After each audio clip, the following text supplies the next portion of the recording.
What's happening, everybody? Hello. I got to turn myself up. All right. Yay. Yeah, there we are. Woohoo! How is everybody doing? Welcome back to the studio. Happy Tuesday. Every All Tuesday's right. happy. It's Taco Tuesday. Maybe. See, Joe already says this should be good. See, this already positive. I like it. Uh-oh, Yeti. He's ready to rock. He's always ready to rock, though. How are those speakers working out, Yeti? Those side speakers you put in, is it still pretty cool? You digging it? All right. Okay, we've been having some fun here. We got some news. First off, next Tuesday, I'm so excited.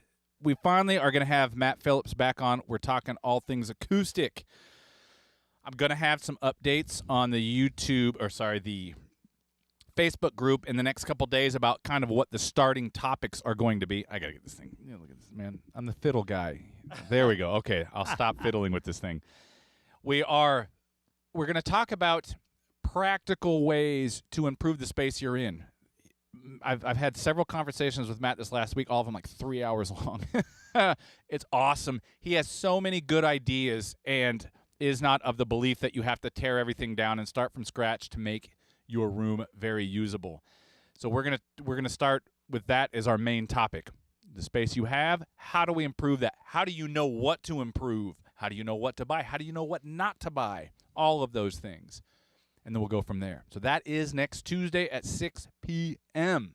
Yeah. So everybody that has a bedroom for a studio, check it out. It's amazing the information you can get from this. Yep. This genius. And Matt, I think I have the link to next week's video is already live. We've seen a few people liked it already, which was awesome. It has a Matt sent me his education, and it's quite impressive. Man, he knows what he's talking about. So join the Facebook group. Links down in the description. I'll have more updates on that in the next couple days about a little more details about our starting topics. Having said that, be sure to like this video, everybody. Help us out a little bit with the like. Kind of push this thing out a little bit more. I can't stop fiddling. Okay, next. What was up? We got several things, actually, we need to talk about. That's the big one, though. Yeah. Oh, working on another special guest. I can't say yet because I don't have it confirmed, but from another fantastic company that I've worked with in the past. Hopefully I'll know by next Tuesday's broadcast about that one.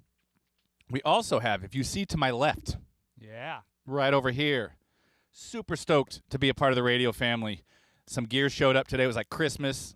When the FedEx guy showed up, I was like, Merry Christmas. He kind of looked at me funny. He's like, what are you talking about, dude? It didn't matter. I knew it felt like Christmas. This stuff's great. You know the XTC, which we're going to see in action today.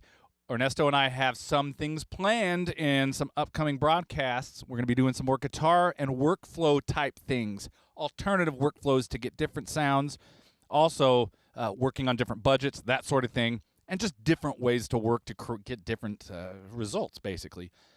So this direct drive is going to get some use. Everybody's should own a JDI. These things are awesome. And then the big box down here on the bottom is the Headload Prodigy, which is one of their load boxes that we're going to be putting to the test. So I'm super stoked. There is also a few other things coming from them that didn't show up yet that I will let you know when they show up. I'm not going to tell you until then. It's amazing, what already people are throwing in the chat.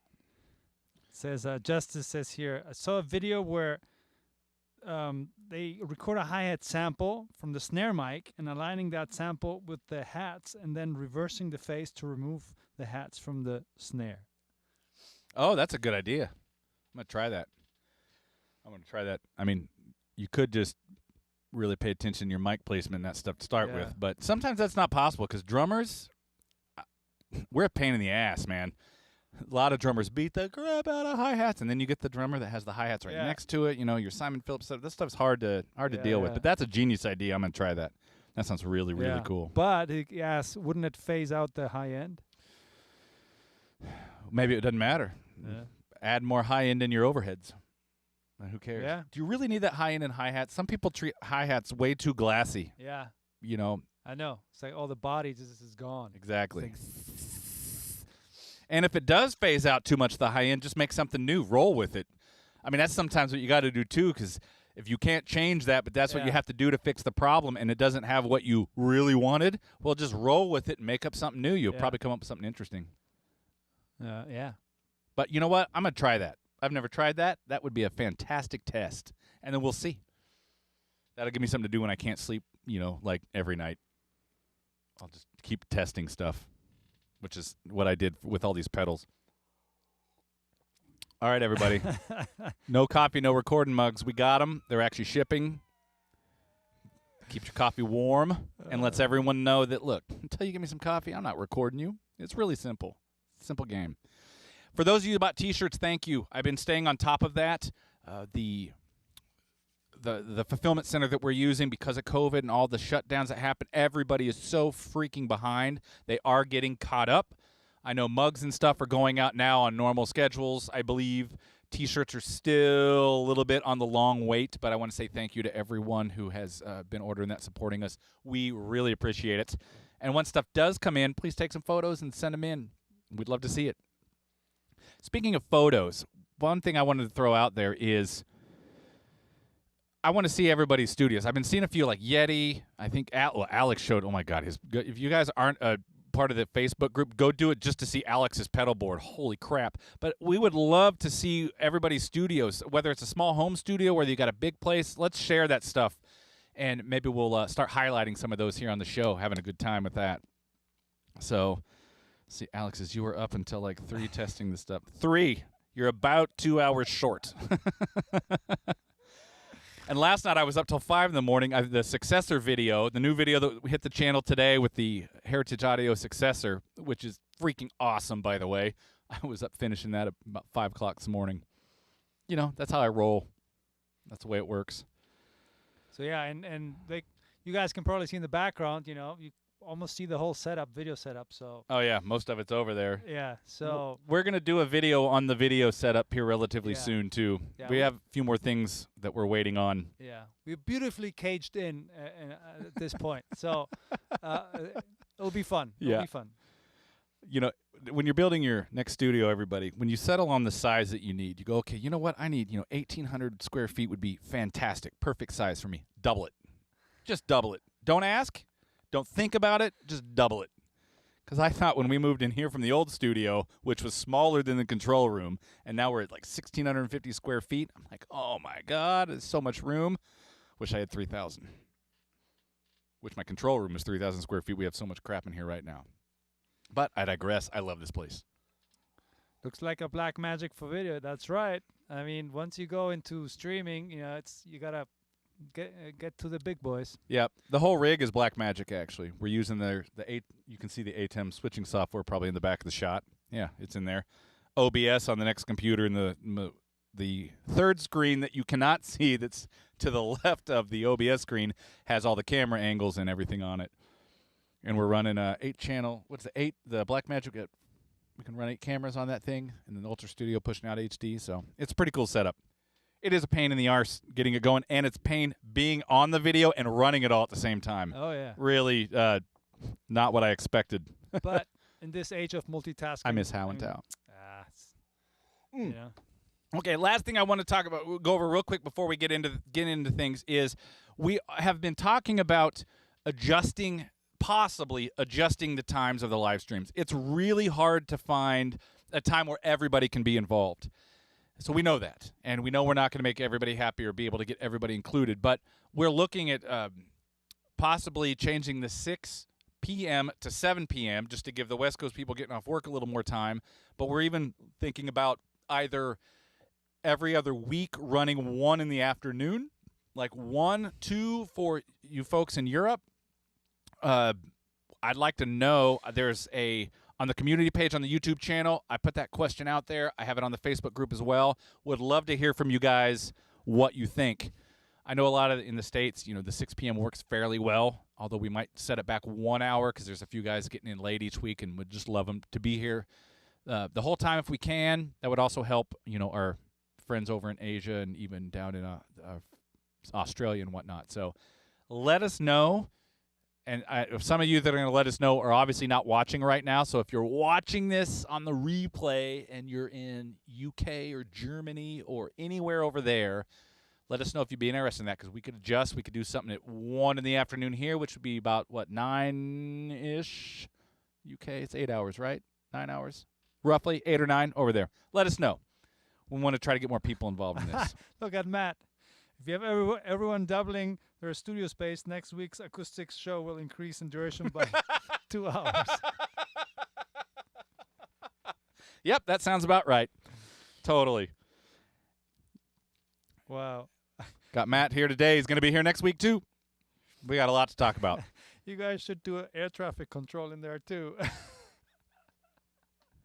That gives me an idea, actually. Okay.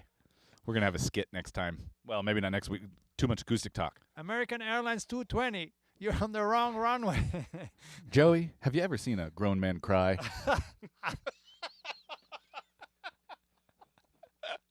Looks like I picked the wrong day to quit sniffing glue. Okay, on that note, now we'll start into airplane. Okay, so here's the plan today. This is something I've done quite a few times, and I do this quite often, actually, is using some different distortion pedals and things like that to, whether it's distortion, delay, chorus, different things on drums to help either beef up a sound, or you can sometimes just add to it. You can also alter it quite a bit. But one thing that I like about distortion in general, even if you're using plugins, I'm going to use pedals today. We'll go through what I'm going to use. I only picked a handful. You know, I've used about every pedal I have in here before. I picked a few of the ones that I really dig just to use first, just for demonstration purposes anyway.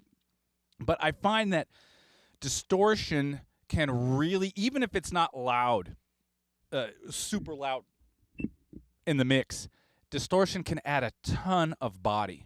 It can also add a little bit of life and character to a kit that's lifeless. And that is one thing I do run into quite a bit when I mix tracks that people did at home in their home studios, especially the drums that were in a small bedroom or a basement, whatever, where you can hear that it's kind of closed in, so there's not a lot of breathiness or life to the kit.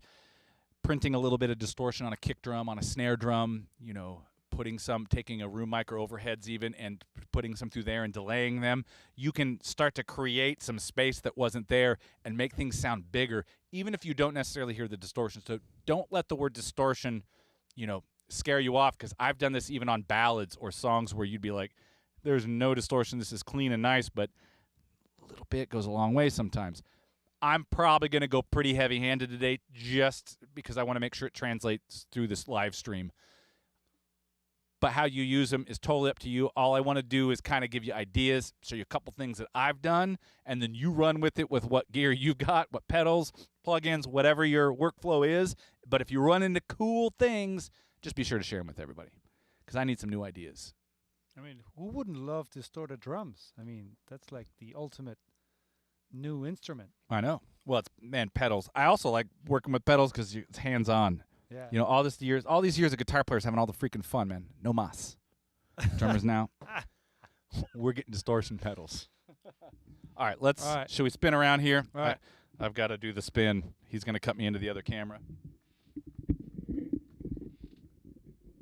see. Where are we here? You get me in? Wait a minute. Yeah, we can start there. That's fine. That's fine. We'll start. Let's run through just what I'm going to use today real fast. And then we'll go on. Oh, man, come on, mic stand. Work with me. There we go. Okay, first off, the good old Radial XTC SA. This baby is what allows me to do all this. I have all these coming out one channel on the board that I'm going to use, and the Ecstasy lets me take a line level, bump it down to instrument level, and then bump it back up to line level. See if you can see this. I'm running everything pretty wide open. I'm nothing fancy here. It's just all maxed out. Blend is completely wet. And that's where I usually have it, to be quite honest with you. I absolutely love that Ecstasy. It works fantastic. So pedal-wise, starting with the glove. This is new. This actually, we were hoping was going to be here by last Tuesday's broadcast, so Ernesto hadn't even got to mess with this, so he's probably going to take it tonight and do a little playing around with it so he can get to know it. I have fallen in love with this pedal. It is awesome. If you've seen some of the other videos, you know I use the OCD a lot. It is in the vein of that. However, I have found that it's a little more exciting. I like the character, and it's a little bit tighter. And I like all those things. So I am super stoked on this thing. Octa Fuzz. I know you're thinking, I'm not going to use the Octa part. We're going to use the Fuzz part. I tried the 69 Fuzz, but it doesn't work. But we're just going to use this on a kick drum, and even on a snare. There's a lot of cool things you can do. Then I'm going to use the Boss DD5, and we're going to use I have this Behringer Ultra Chorus that we picked up after watching a JHS video. Ernesto's got the Roland one. We're going to test that one of these days as well. So I'm going to use combinations of these. A couple of these ideas are actually fairly practical, things that you can use quite often to some varying degrees. It may just, like I said earlier, it may just be a little bit to beef it up, or it may be a lot where you can completely alter your sound. And then there's going to be one or two things I'm going to show you that are just fun, ideas that you could play with, maybe develop your own thing, based off of that, but are probably something I wouldn't do on every mix, but I'd still do it quite often. So first off, what I'm going to do is I'm using the same track that we had last week with Ernesto just because it's easy. And here's that drum. I'm going to loop the A section, just let you hear the drums with drums and the music with none of this fun stuff on there yet. So already a question, is the Radial mono or stereo? Mono. I need another one. That'll probably be in the next round of things I get from Radial, actually. Yes, this is just a mono box. So everything today we're doing is mono. Although we could do some stereo stuff. We don't have enough time. Get this microphone in a better spot. But it is mono. They make a 500 version of that as well. So if you have a rack, 500 rack, and you want to put one in there or a couple of them there. I saw where I got this idea, where I learned about this was watching Vance Powell, and he used it in some mixes, and I love that guy's stuff, and saw him use all those guitar pedals with the ecstasy and went, oh my God, have to have one. So I bought one. All right, so here's our track that we're going to do this stuff to.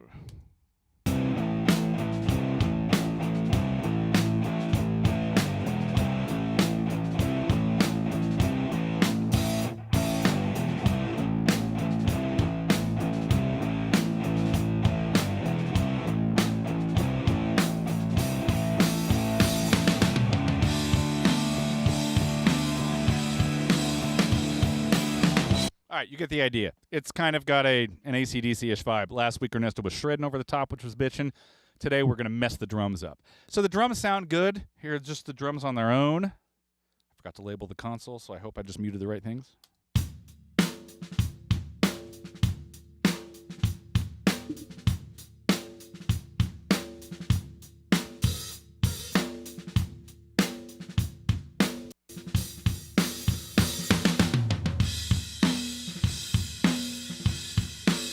I have none of the room mics on. That's only overheads and close mics, because that's what we're going to deal with mostly. Maybe at the end I'll turn the rooms on because they actually sound pretty cool.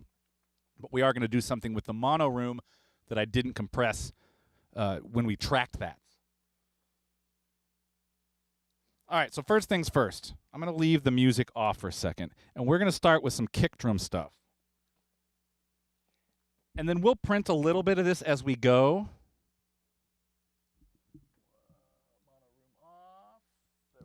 And we'll print a little as we go. Actually, the other day, like 2 nights ago when I was up all night messing with this, I printed a handful of things start to finish that I'll just play at the end so we're not sitting here, watching me just print stems the whole damn time.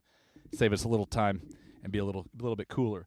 So here's the kick just coming out. Basically, I have the drums on a stereo channel, I have the music on a stereo channel, and then I have this one channel that all the effects are going to happen on.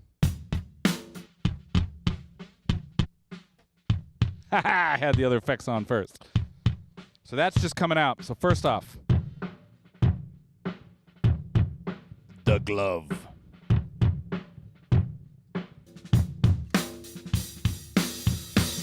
None at all. One thing I like about these overdrive pedals is the tone knob lets you kind of figure out what sits good. Because on its own, it's going to sound quite thick. But if I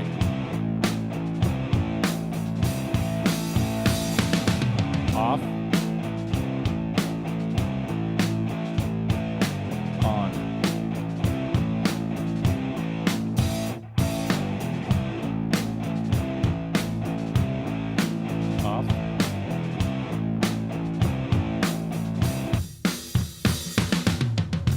You can get it really crunchy too, and really add some excitement to a boring kick drum.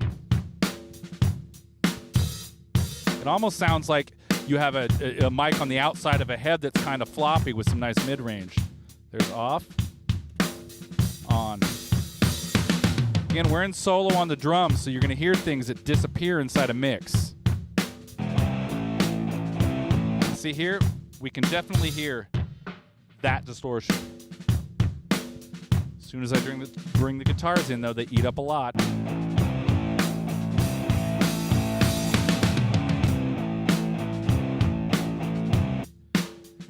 So a lot of this, you kind of dialed in, maybe get used to whatever pedals you may be using or plugins or however you're doing it, and then instantly pull some context in. Because if you clean things up too much when it's just the drums, guitars are going to come in and they're going to make your drums and things sound small, and we're trying to use distortion to do the exact opposite, to a very tight drum sound. Now, one of my favorites, so that's a starting point with that, but one of my favorite things to do is with this Octa Fuzz. This is going to get kind of crazy. Let's start with everything off. And just here.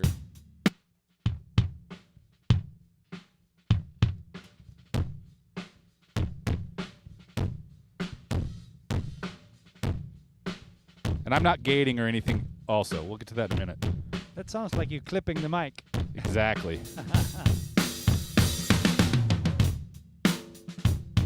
But listen to it in context with the drums.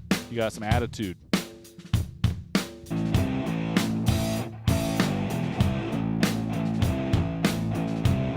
Off. On.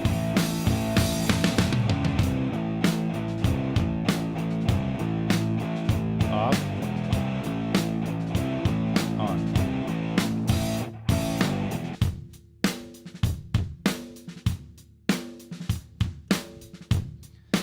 This is actually similar to something I done when I have a minimal mic setup. And actually, I was telling Ernesto, we did a whole video series for Roswell Pro Audio a couple years ago, and the final video was shot was a music video for You Really Got Me. I only had 3 mics on the kit. I had a condenser on the outside of a 24-inch kick, and I had a pair of overheads. So I actually drove the microphone that was on the kick to be able to cut through Philip's bass and Ernesto's guitars. I actually pushed the mic pre into some distortion. So if you sold the kick drum on that, it was not this nice, pretty round thing. It's kind of sounded similar to this. Instead of this nice. And what happens in context, again, is you pull these guitars in.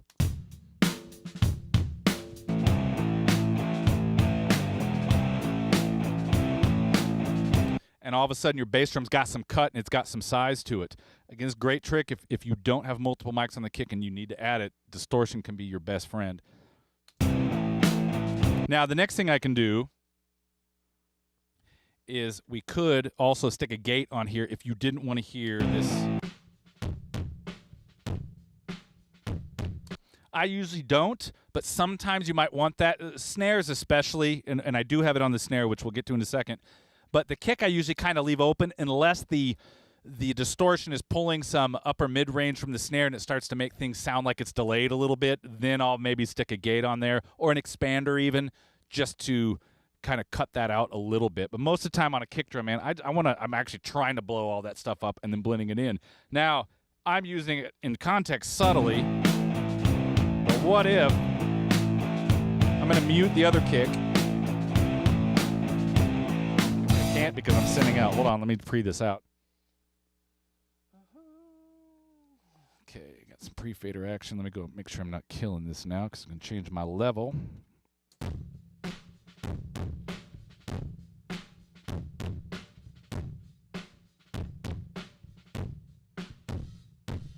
Okay, there we go.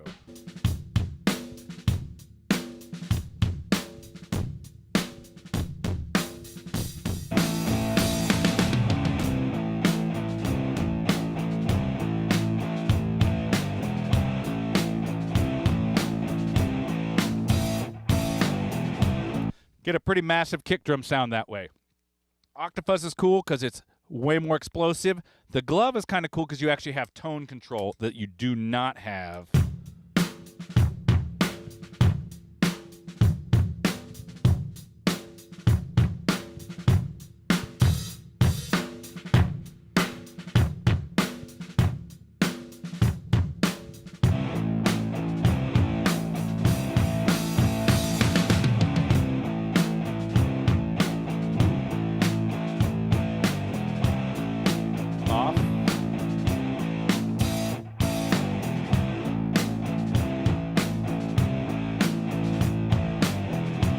So again, you can use it subtly just to build some size and excitement, or you can completely reshape your drum sound with it.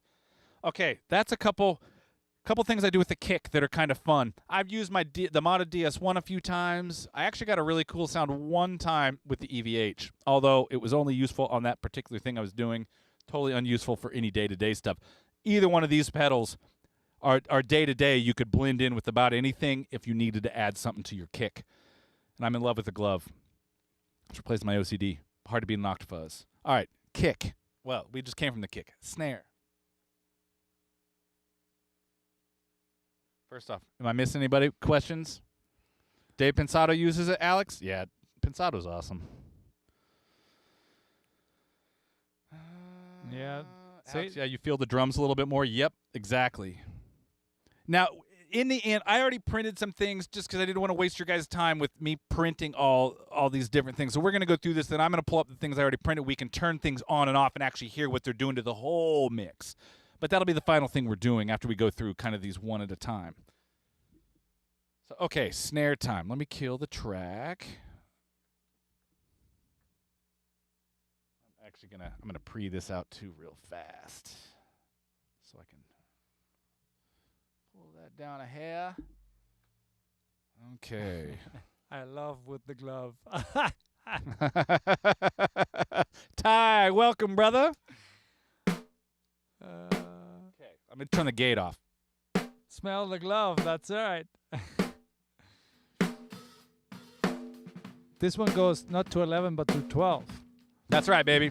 We're always at 12. Spinal tap, move aside. Okay, snare. So this is the exact snare sound that's in the track already. Let me mute it again. Here's what our drums sound like.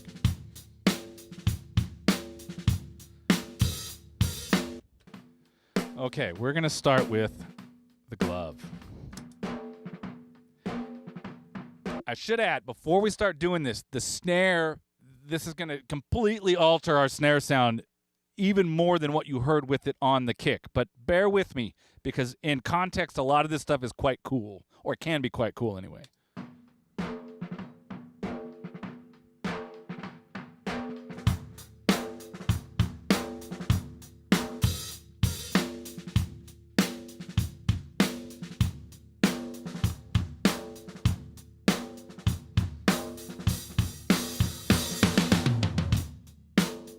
Again, I love the overdrive pedals because that tone knob, you can kind of shape it.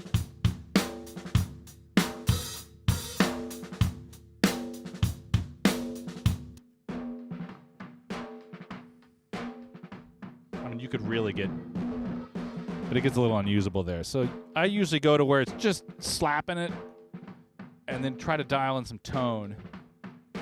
I'm still getting used to the shift in the mid-range, the tone button. I think I like it for snare down on this particular one, and then. But a couple things are happening here, and we'll go through one at a time. So it's off. On. Here, I'm gonna set this loop into the next section too. We have a question of Yeti. It's like, do you have any latency considerations when you're blending the stuff out and remixing back in? Not right now. That's a good question though. I'm running, I think my buffer's at 32, so my in and out is 1.9 milliseconds or 2. We're on PCI rig here, so it's really fast. It's not far enough to make a difference. However, once I print these things, especially kicks and snares, I'll usually go and just nudge them that little extra over, because I'm not trying to treat what we're going over right now. I'm not trying to treat like a room mic where I want the distance. So I'm not too worried about it right now. The latency is low enough that it's not really messing up what all of us are hearing, but I would go nudge it that tiny, tiny bit over. But I think it's either 2 or 2.1 on the round trip on our latency right now. All right, I'm going to get this loop a little longer so we can hear what happens as some cymbals get in. So it's off, on. I'm going to turn the tone down a little bit. Add some beef. Off. On. Off. On.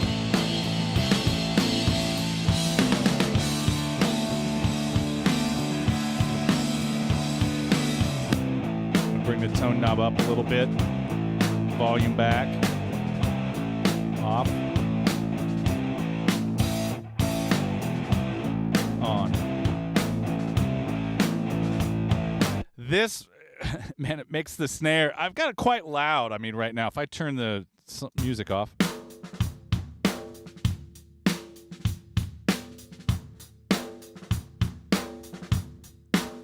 It brings the ring out some too, and that's one thing I want to mention about ring real fast, especially on snares. I know so many people are so quick to try to deaden those drums up, and sometimes dead drums are cool, but that ring, especially in rock with a lot of heavy guitars, can be your best friend, because when the drums are by themselves, we hear it all. It's like, oh my God, that ring. The second I bring in a bunch of guitar, as soon as I turn Ernesto on, that ring is gone. Those guitars eat all that up. So if I go take that ring out to start with and then bring those guitars in, my snare is going to disappear even more. I'm going to have to do more things to try to bring it out.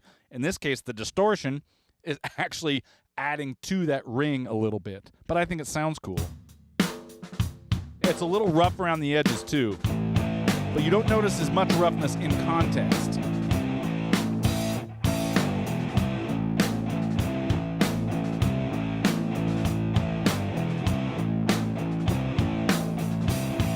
Go to some cymbals.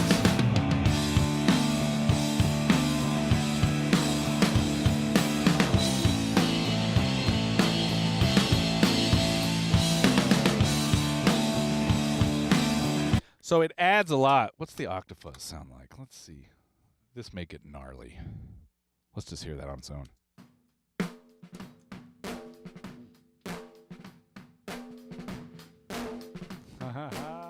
Oh, this is gnarly. Ooh, in context, though, kind of cool. Just out of curiosity. Oh, hear that distortion killing right there. As soon as you can tell I'm hitting a little bit harder when it goes to that B section, and man, it made the Octa Fuzz go crazy. So yeah, you got to watch out for that sometimes. All right, now there's one thing that you notice with the drums. I'm going to go back to the glove, make sure the Octa Fuzz is off, that you hear the kick in there too, which usually bleed doesn't scare me, but listen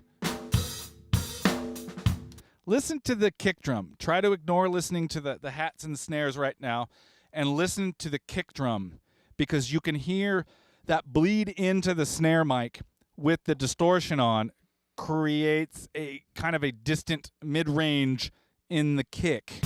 If I turn it off.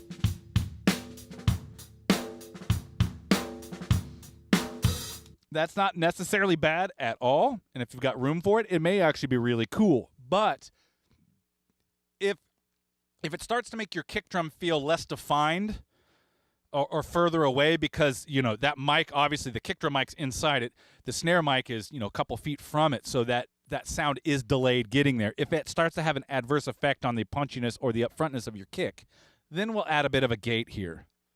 And I'm just gonna turn. Go. The gate on the snare that's going to the distortion.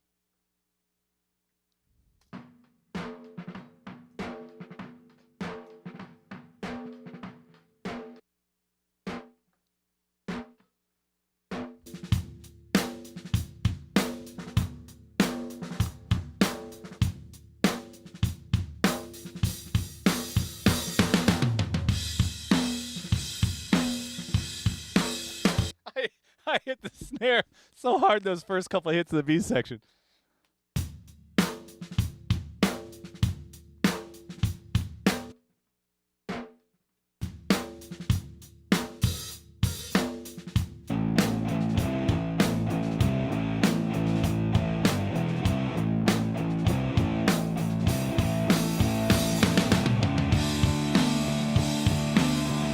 But see, it cleans that up a little bit so you don't have that adverse effect of that delayed mid-range also showing up on your kick drum. It's not right or wrong. You may dig it. You can leave it. If it's cool, great. But it's something I noticed when I was listening, going, oh, man, and once I add distortion on the kick and I have that on the snare, and then I hear that delayed kind of sound, I didn't like it. So I was using a gate just to kind of get rid of that a little bit. And that's really about the only time I use a gate ever, unless I'm creating some sort of effects. Usually I'm into expanders, but they tighten up a little too much around the notes, and I still wanted to try to have some of the ping length on it a little bit. Yeah, they're saying it brings up Charlie's cotton soft ghost notes on the snare too. Cotton soft is a compliment. Is it really? They are pretty soft, actually. Years of playing music, funk and stuff, where I had to keep this down. And they're also asking, would I be able to use a gate pedal? Of course. Oh, yeah. As a matter of fact, when I was talking to Ernesto about that last night because I was trying to borrow one from him, but he doesn't have one, and that's in my reverb list. Well, that'll be probably coming in another week or so. You could totally use that. The fun thing about that would be I don't like going over here to the computer for this. I would rather be out here doing it because you can be hands-on. If you were using this while you were mixing, you could actually play these things. You could adjust the tone on these sections as it goes through the song, rehearse it a couple times. You could have a gate on it, open the gate up for certain things, close the gate off for certain things. You could use it like an instrument, and it's very tactile and fun that way. Did I hear you laugh back there? Oh, yeah. No. They're also asking, how much do you ride stuff like this, or is it just in or out for different sections? Oh, I kind of treat it like I do my room mics, so I may change it up. If, for instance, if I would say we were actually doing a mix of this and we were going to put this song out, I would probably go through the kick and the snare and print it 2 or 3 different ways with the distortion I wanted, and that would be probably tweaking the tone a little bit, maybe blowing it up more in one spot than the other, and then I would comp that together so I could either take it out completely. Like there is a thing when we go through the whole thing that I already printed at the end, there's a spot where it comes down just to the kick drum where I would turn some of this stuff off so then it opens up back again. But I would most likely be sending some of this stuff out my kick drum and snare drum channel. So if I'm on the board and my kick is on 1 and snare's on 2, which it always is, that kick fader would be controlling my normal kick sound, all these distortions and that sort of thing, and I would just build it into the sound. I would turn things on and off in the computer at that point and let it just open up the things that I want. So I would be riding it. Or, it's so easy to say that outside of any context of a song, because you might write some tune, you have some like Chemical Brothers thing where you want it distorted and blown up the whole time and you come up with one cool sound, you just let it ride the whole time. But for a lot of the rock stuff, and even like I said earlier, I've used this on ballads before where you would think, there's no way distortion is working, but that's this much of it just added the size that it needed, and you'd never know in the track that it was distortion. But it was the only thing that did that job. So yeah, writing it, printing different things, for sure. And matter of fact, I'm getting ahead of myself. On the third idea that we're going to get to, I did print multiple things in there, and I have that printed, so I will show you that stuff. So anyway, sorry, is there something? Yeah, and just a reminder, like how many mics did you use for this drum sound? Because some people say, oh, great drum sound. Oh, that's a good question. Yeah. I got to look, because I don't remember. Okay, so the sound that we are actually listening to is 1, 2, overheads, 4, rack, 6, hats, 7 mics right now. It's just kick. Well, the kick had 2 mics on it. It was in and out, but I printed to 1 channel, so it's in Logic. It's only 1. And then I have a snare top. 8. Snare bottom, rack, floor, overhead hats, overhead ride, and hi-hats. That's all we've been listening to. I did print 2 sets of rooms for this one, a mono room, which we're going to get to next and do something cool with, and 1 set of stereo rooms. Quite often, I'll have almost as many room mics as I will close mics because they're more fun in the mix to do things with.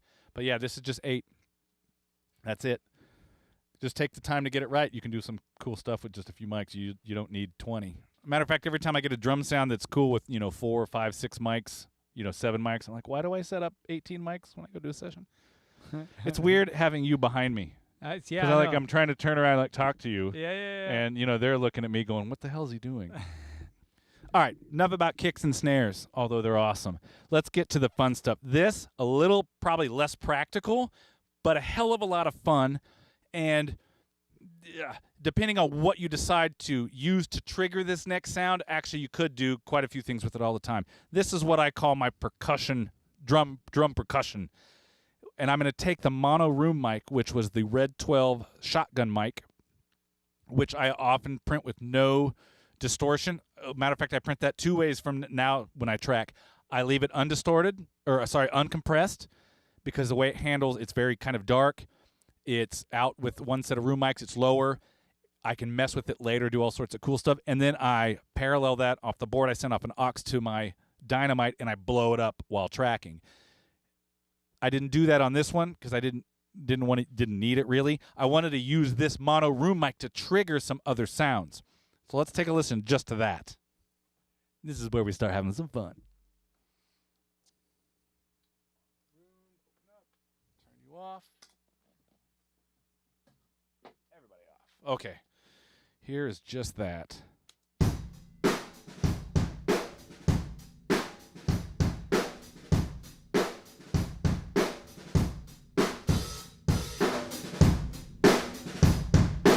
That's just that Red 12 mono room mic. If I remember correctly, a lot of the times it's sitting right underneath my Audio-Technica 4080s ribbons that I have about 12-ish feet in front of the kit. This mic is usually right below those, so it's barely above the kick drum, or if it's a 24-inch kick, it's probably about the same height as that, as to de-emphasize the cymbals and pick up a bit bigger bottom. But that's already kind of a dark mic, so it's good for doing this kind of stuff that we're going to do now to it, which is start using multiple pedals to create something kind of groovy. Yes, I said groovy. So first off, let's distort it.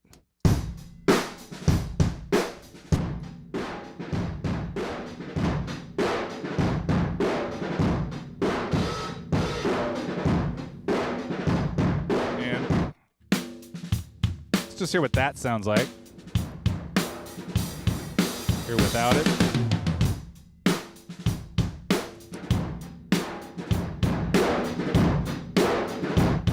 You can get super nuts with this if you want to. Yeah, Alex, I see you said for 35 bucks.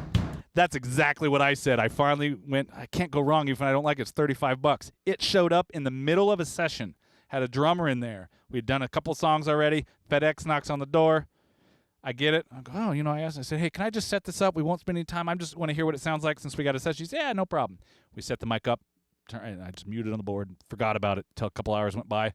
Went, oh, man, I wonder what that mic sounds like. So I turned off all the other, 5 or 6, 7 mics I had for rooms, the expensive stuff.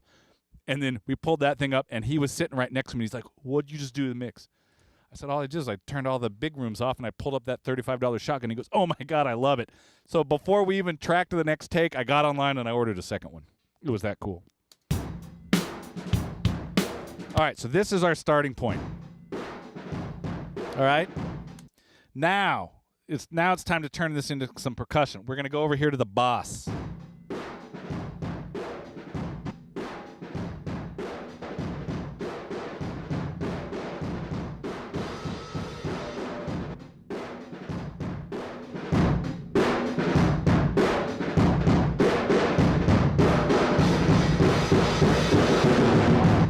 Destruction. Exactly. And this is where you can start having some fun because we can set it and leave it, or you can turn it on and off to accent things. What I'm doing is I have it set to where it's an eighth note off. I'm flipping the beat upside down. So I'm with the kick starting late. So when you hear it with the actual groove, start with it off. And I'm going to leave it kind of loud for now. Probably too loud, really, but I want you to hear it.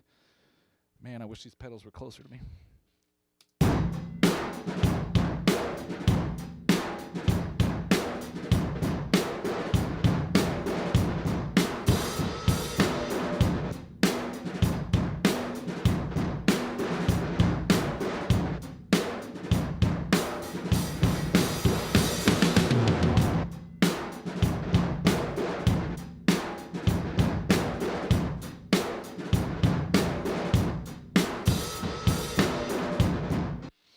it's loud. It's not going to end up being that loud. In context, let's start with, I'm just going to turn it all off for a second.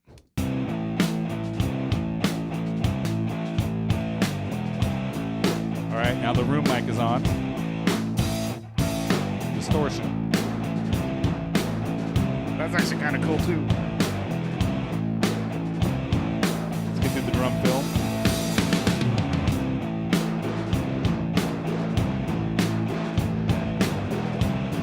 Now I'm going to pull it back.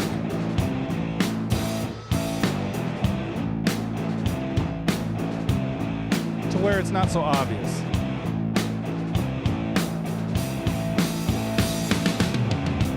Brighten up the tone a little. Ooh, there we go. Less muddy. I'm going to pull it back even more.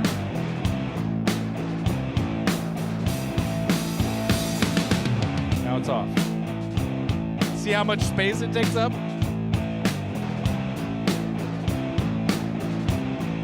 And to me, this is like the... It's like, you know, you've got a nasty, gnarly shaker or tambourine going. So it's percussion-esque, but it isn't a shaker or tambourine. It's got a whole different vibe to it. Now I'm going to go into the next section, too, so we can hear what happens when there's, like, more cymbal wash. Quick for Ty, explain him that you're not inserting through the console. You're just muting and because you're going through the I/O, right? No, everything's on the console. Oh, okay. Yeah. I'm completely outside the box right now. So I'm on channel 11, which just happens to be the channel I picked. On the insert, I have the Radial XTC. And that is how I'm getting in and out of these pedals. And then that way I can just turn it up and down with this one fader here. I don't like the box. Unless the box is bringing, well, there's a joke in there somewhere. Anyway. Yeah. Off. It's sad.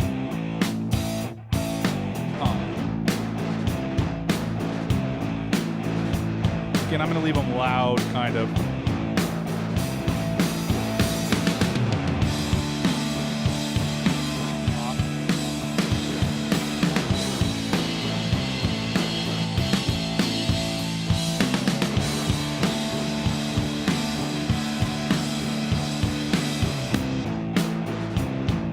So even when there's all that cymbal wash, it adds a lot of character through there. I get kind of sad when I turn it off. I do like it when I brightened up the tone just a little bit on the glove.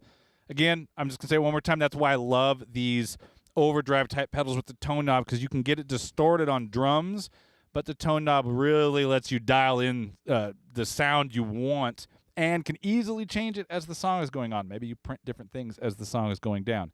So, okay, so that is step one. We've got our glove, and we have our DD5 flipping the beat upside down. And that's got our kind of distorted drum percussion player back there. Now, let's add one more thing. Turn the music off.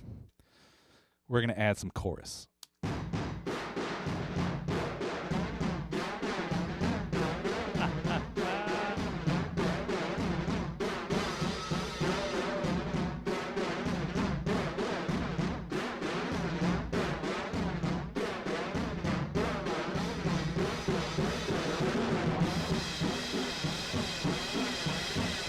With the cymbals, it gets gnarly.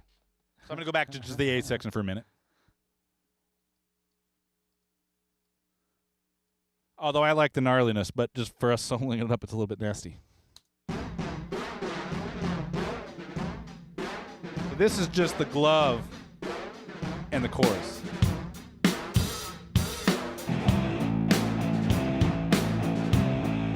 Which is actually kind of cool, too. But wait for it.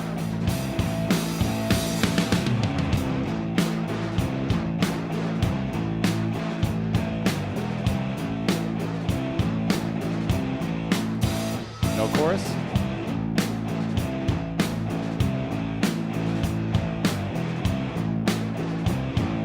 Turn it up a little bit.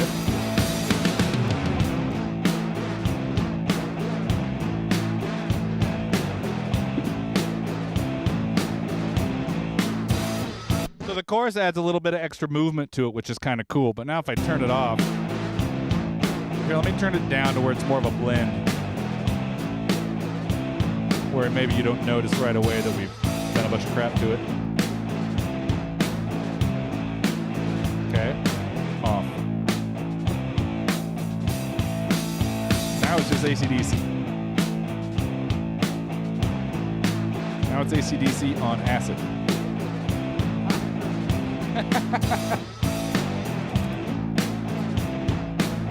And you could even play around with the delay a little bit.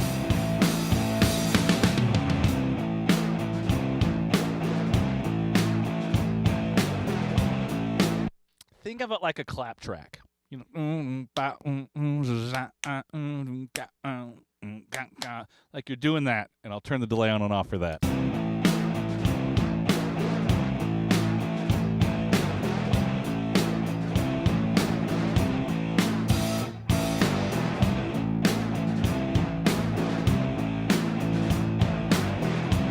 You can have all sorts of fun printing this kind of stuff and just blend it in a little bit.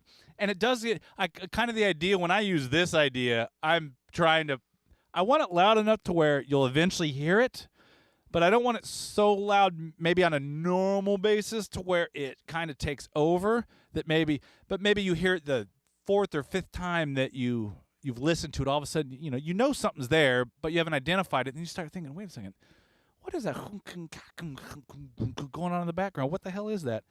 But if you take it away, you lose a lot of movement. Think of it like a percussion player.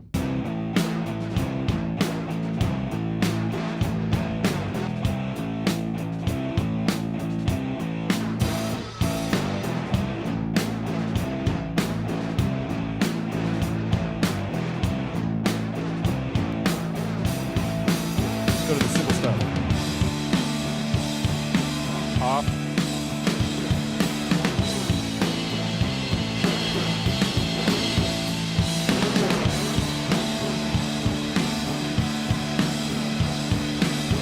So you can ride the fader on it and bring it up as accents as it's going, and make like drum fills out of it, really.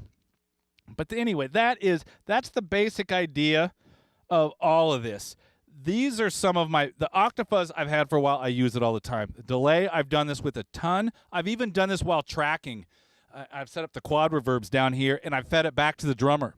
So they're hearing it as they're playing because it alters what they will start to play. They'll start to groove with it. They'll start to build their fills around how they hear it coming back with the delay, and you get a whole different performance.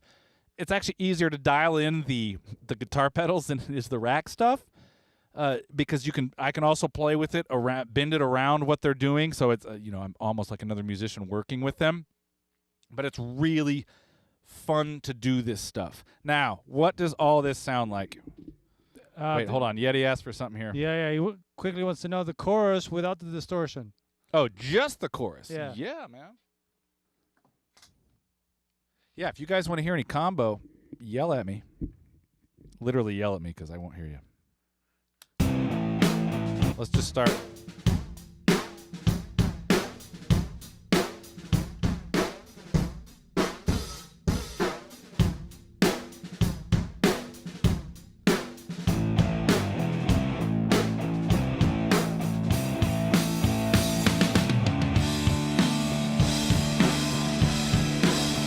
Ooh, I like that on this.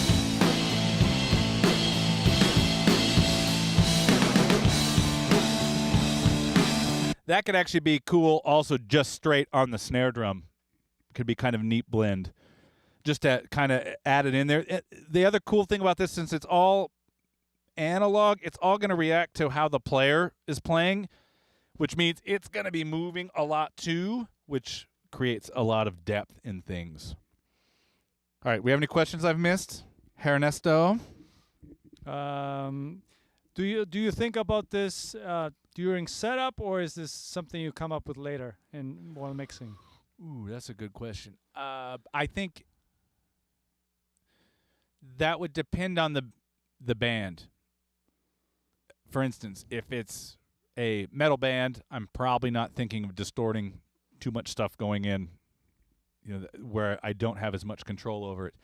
If it was we were doing some R&B funk, I probably Okay, I've done it there with the 57 actually, and just blended in a little bit. But it was very minimal. And it was on its own track, so I could control it still. A lot of this stuff comes with the mixing. If I'm producing up front, and I know I'm start to finish, I will probably do a lot of this stuff while we're tracking, because I would feed it back to the drummer, or if we're doing overdubs, or the rest of the band and everything, so they hear these things, because sometimes it will alter a guitar part, could alter a bass line or a bass part. You might build things around that, things getting gritty or not gritty, and then I could still do more when mixing. If it's something that someone is sending me to mix, I'd probably sit and listen to it a handful of times and then see what ideas, things that just popped out and made me feel like, oh, I wish I had that. Oh, I want to hear that. And then I would start printing. I would just go through and I'd print a handful of things, and then I would just be able to turn them on and off when I went to the mix. I've done that a lot with some also home recordings with the Rupert Neves, the 542s over here to my left, where I'll like take some toms or something that are kind of not as big as I could, and I'll hit the Rupert Neve into that super saturation, almost distortion, and then I blend that back in with the regular toms. It sounds pretty cool. And it's a whole different type of distortion than using a pedal as well. Yeah, because Alex was saying that he was in a studio where a producer would run effects through his headphones, and then his drumming changed completely. Exactly.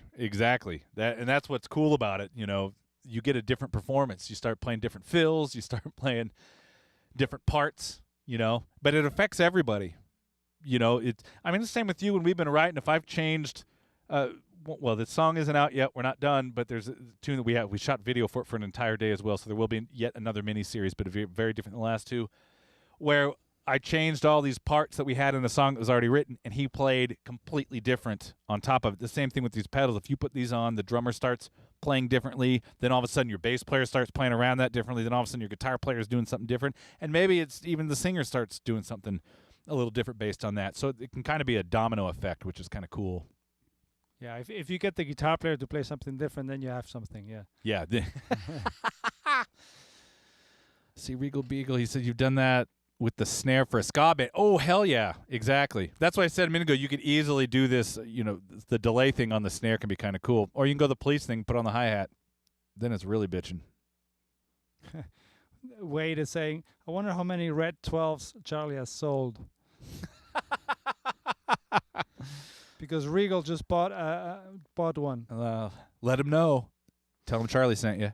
Well, don't do that. They might charge you double. I don't know. Be careful with that. The blue ones are on my list next. I got to get a set of those. Yeah, Wade said, man, when you first hit that chorus, I thought, no way that's going to work. Yeah. Did you think that because of the chorus, or do you think that because it said Behringer on the chorus? I'm not scared.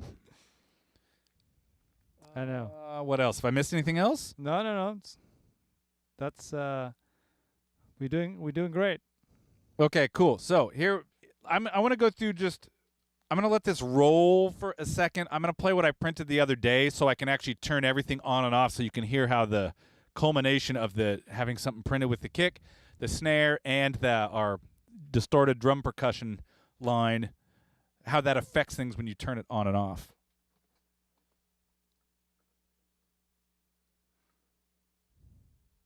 Now, I'm going to start at the top of the tune for this, because I did a couple things.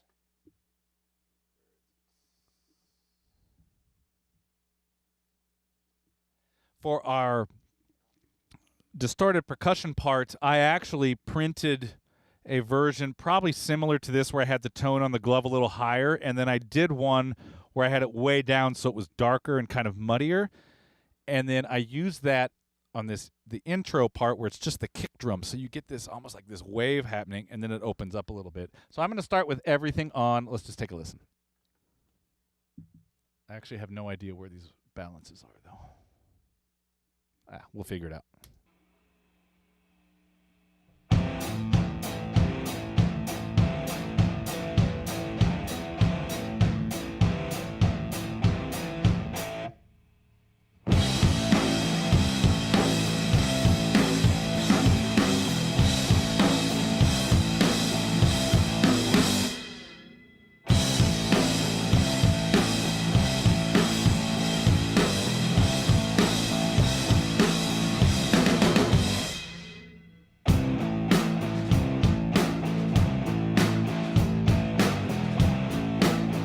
everything quite loud right now so you can hear it.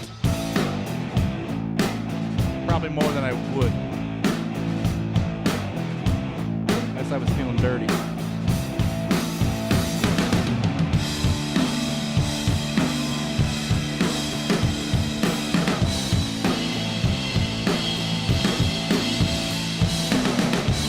We'll go do this build and I'll show it off.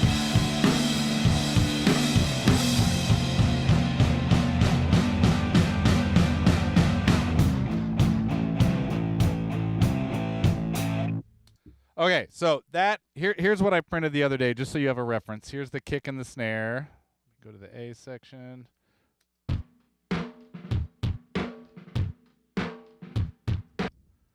And here is what our percussion. But on the intro, here it's darker. And then it opens up. I open it up, so I was actually adjusting the tone knob as we go. So let me turn the music off and just hear it with the drums.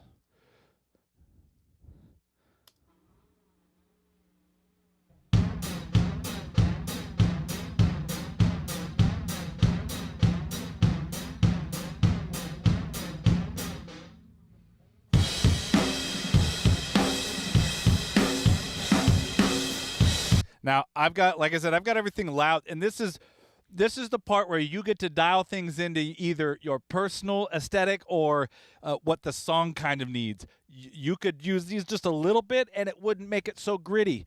Right now, I have it quite loud, so I am very much altering the actual tone. So I'm going to go to the A, and then I'm going to shut all of this stuff off. Well, I'm actually going to turn the delay off first, and let's just hear that with the printed kick and snare.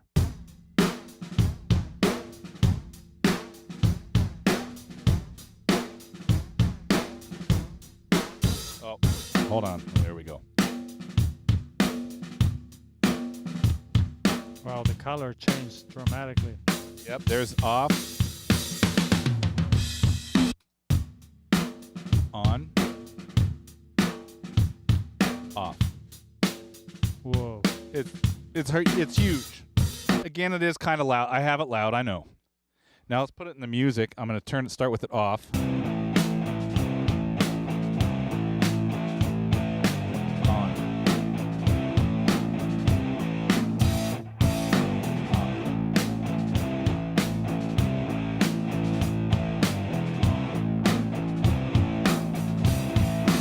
Now I'll turn it down so it's not maybe altering the sound so drastically. Off.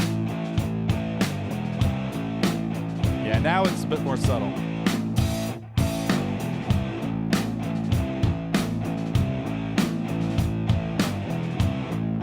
And that's only turning what I printed with the Octa Fuzz on the kick and the OD glove on the snare drum.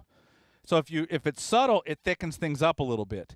If you need it gritty and dirty, you just crank it up even more. And then you could choose different parts of the songs, like drum fills or just different things to accent that were gritty and some were clean. You could have a lot of fun with this stuff.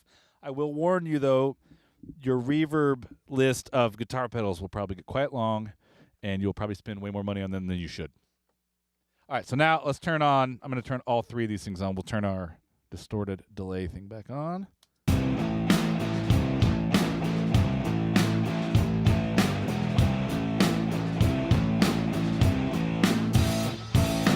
Off.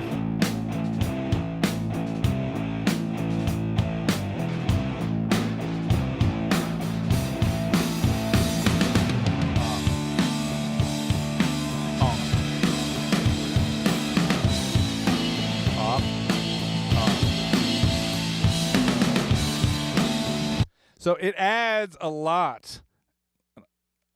There's a lot of character you can add with this, like a ton, actually. I mean, you heard it instantly. Oh, yeah. It's interesting that when you hear just the drums, it's very obvious that it's you hear all the artifacts of the distortion or the delay or whatever, or the fuzz, whatever is going on. But once you pull it in context, some of that stuff gets eaten up, again, by the guitars. So really, you're adding frequencies that are there to help compete with those guitars and still make things sound big and exciting, even if you don't, at least on first listen, realize that, oh, there's distortion on that kick drum. There's distortion on that snare. Maybe it's just enough to where the life stays there once you get a bunch of guitars in there. Got a question from Yeti. Can you talk a little bit about that Radial box and why is it better or different than a regular DI or reamp? Oh, the XTC? Is that what you're talking about? Well, there's one major thing that we have to remember is we're using guitar pedals that are expecting instrument level and a different impedance than line level. So you could do this a couple ways. I'm on the board on the insert, and everything going through that is line level coming out of Logic. So I need to step that down to instrument level and alter that impedance so the guitar pedals are seeing what they want to see. Otherwise, I mean, if you start sending a ton of hot level of these guitar pedals, even with the grit and the distortion fuzz turned down, you're blowing things up. And it can get really... So where we were talking about this earlier, Nesto, when it sounds like, you plug direct in, you get that digital fuzziness. Yep. So the XTC is specific, even though it's called a reamp box, you can reamp with it for sure, but it is built to take that line level, knock it down to instrument level, interface with all these pedals, and then it's taking it back up to line level. So it's adjusting the impedance again and the volume. And that's why everything is working properly, because everybody's seeing the signal that they want to see. Does that make sense? Did I say that right? Yeah. So basically, if you're on a console or some sort of hardware environment, and you want to use pedals, then you need that ecstasy. But even if you don't have a console and you want to run out to some pedals, you still need to think about that. So you could go out, whatever your I/O is. I don't care. Pick an I/O. You run out of there, so you're coming out of that line outs. So you've got to step it down to instrument level. So that, again, the XTC comes in handy there, because you go out the line out of whatever I/O you have into the XTC, out to your guitar pedals, back into the XTC, and then back into the line input on your I/O. So even if you don't have a board here, it just makes it easy because I stick it on the insert, I got a fader, and have fun. But you could totally do this without a console. You do not need that. And you basically reduce the number of units. Otherwise, you have to use a reamp and then a DI back in. Yes, which also does work, actually. If you saw the DIY-RE video that's how I did it there. But yeah, this makes it so much simpler because it's one unit. And the cool thing about this, here, let me see if I can extend this over a little bit, is, I don't know if you guys can see this. Can you go to that shot? See if I'm holding it up okay. Besides the send and receive, this gives you a lot of control over your volume, because, I have no idea how loud you guys are recording in the box, and you may need to bring that down. So this allows you to bring the send and the receive volumes up or down. I'm wide open because I have a good level in the box, so I don't need to do that. And I have my blend 100% wet. But what's cool is you see here on the right side, there's effects loops A and B. And on the back, it's kind of hard to do. I don't know if you guys can see that, but you see there's inserts for effects loop A and B. So I could actually have a whole other set of pedals on effects loop B. I can run them at the same time, or I could switch between them if I wanted to get super crazy. Right now, I'm just in effects loop A. So it's a really, really versatile piece of gear.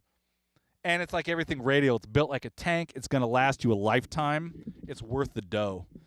And and like Ernesto said, it eliminates having to have multiple pieces of gear, out running, trying to hook all this stuff up. Because you're already going to have multiple pieces of gear with all the guitar pedals. Why add, more on the in and out? Yeah. How we doing? Pretty good. Does impedance change frequency response? Yeah. Yeah. Absolutely, it does. By a lot. It's I mean, you can test that even on. The ART makes this like really affordable tube. I'm gonna flip around to you. Let's go to that shot. Yeah. So what are we here? And then Ernesto will finish answering your question. Camera 8. All right. So if the impedance changes the frequency response, ART has this very cool maybe I can look it up in the meantime. I'll show it to you on the screen.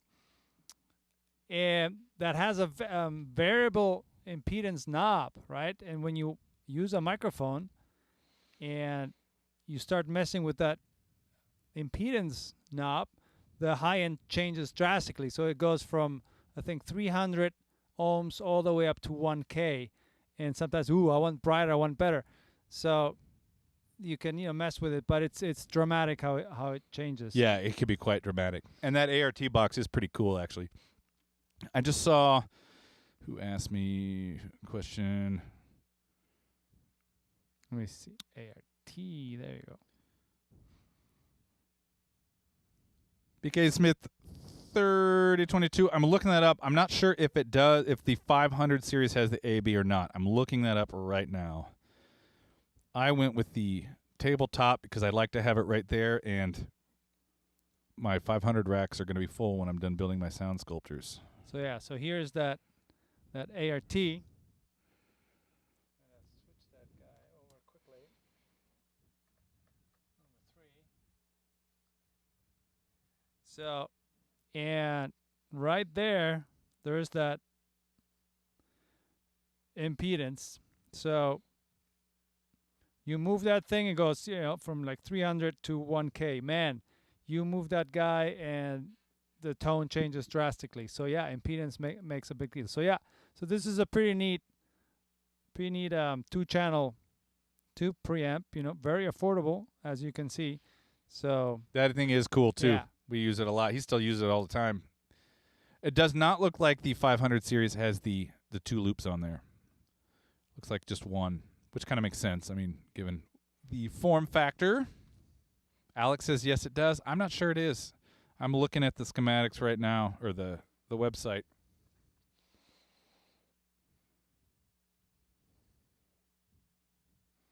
Because you can send into it, but I don't see the... You have a send and receive on the front, so you can plug in, but...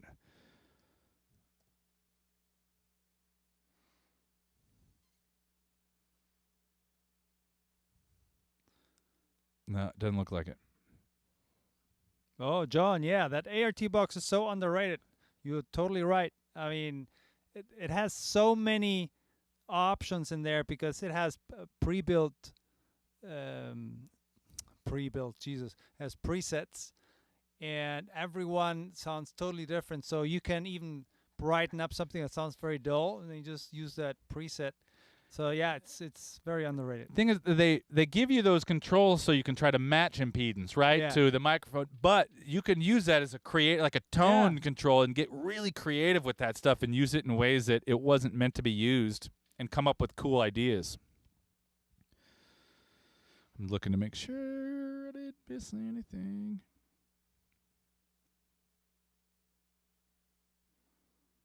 I guess that's why I see a lot of pairs in 500 racks. Yep. Exactly. I mean, the thing is, I'd like a pair because I'd like to be able to do some stereo stuff with it. On my list is getting some tape delays, like the Replicator or something like that. The T-Rex stuff I like. And I'd love to be able to do some stereo cool tape delays. So I definitely need to pick another one up. Alex says, I'm trying to figure out how to avoid the word girth, but screw it. It adds a lot of girth to the drums. Exactly. Exactly. So anyway, man, that concept, all this stuff, like I said, the kick and snare stuff I do quite a bit to varying degrees. Sometimes it's tiny, sometimes you're really kind of reshaping things, and that all depends on what you need, the sound you want to get, the sound you need to get. If you're trying to beef something up that wasn't recorded well, or if you're just trying to alter the sound, it can be fun.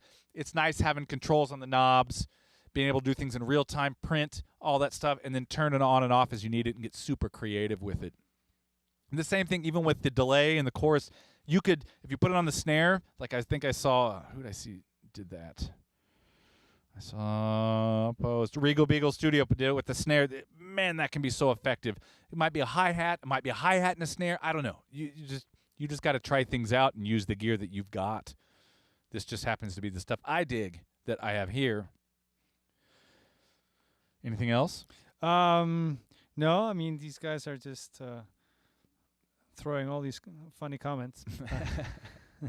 All right, so in conclusion, a couple reminders. Next week, huge. Matt Phillips is joining us. We're going to talk about acoustics. If you want more information on what we're going to be doing, go to the Facebook group. If you're not already a part of it, go down to the description. There is a link to that. I'll be putting up more info in the next 24, 48 hours just so everybody kind of has an idea of what our starting points are and what we're trying to accomplish with that. It's going to be a ton of fun. We're going to enjoy it a lot. Next up, we also have, a lot of radial stuff coming. There's some cool things we're working on, different ideas to use this stuff in creative ways and even workflow ways if you don't have access to a lot of gear. Stay tuned for that. That's going to be coming up. And then I have a few guests that I can't say yet. Yeah, and don't forget to like, right? Just hit that like button. That's right. We need all the help we can get on this. Really appreciate everyone. You guys kind of see, but this is pretty hard to set up every time. So we're live at 6. Setup starts at 2. Yep. It gives you an idea. So we don't have people running around for us. No. We are running around. And what should we do now? And where does this go in? So all that every time. It's pretty much worked out now for the most part, but it still takes time to do. But we love doing it, especially when everybody joins us every week. So we do have some great stuff planned coming up, and there's even more announcements that I just don't have confirmed yet, so I can't say. But I'll let you know as soon as I know. In the meantime, send some photos of your studio. Let's see everybody's gear. I don't care if it's a small and you're in the bedroom, you got something, or if you got a big place. I remember seeing some photos of Regal Beagle's place was cool. I've seen some Yeti photos. Go check out on, these are all on the Facebook group. Go check out Alex's pedal board. Holy crap. Yeah. Yeti had a pretty cool pedal board too. Yeah. And if you cannot make it for next Tuesday, write down some of the questions on the Facebook group so that we can at least get some of those in. So at least if you cannot make it, Regal, yeah, exactly. Regal Beagle, I think I saw yours. I will I'll double check that though, because I've been just sending this stuff straight over to Matt so he can see the questions we have. Because you can't make it next week. Oh, that's the last thing. Please, everybody, we need some feedback on the times for this, because this 6 o'clock on Tuesdays is great for us. We're thinking about going 7 o'clock on Tuesdays to be a little bit later to give people who are working on the West Coast a chance to get out. Might help our friends in Asia and Australia a little bit too. But we have a lot of people that I know don't get to join us that are in Europe. So we are thinking about possibly every other week or so maybe adding one earlier in the afternoon. And I know you're probably not watching this now because you're in Europe and you're in bed. So when you watch this on the replay, please give us some feedback, because we'd like to get as many people as involved as possible. Yeah, because we would have to do for Europe, we would have to do this at noon or 1 p.m. So, it would help us if you let us know. I don't understand why they don't just stay up till 4 in the morning. That's what I do. So, yeah. Isn't everybody like me, staying up? You and I are texting at 2 in the morning sometimes working. I don't get it. So, all right, everybody.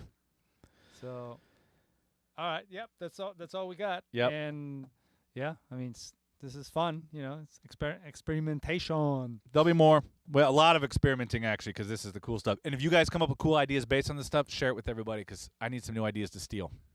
Yeah. All right, y'all. All right. Thank you.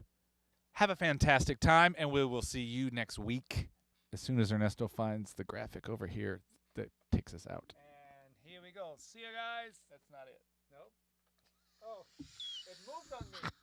There it is. All right, see you guys.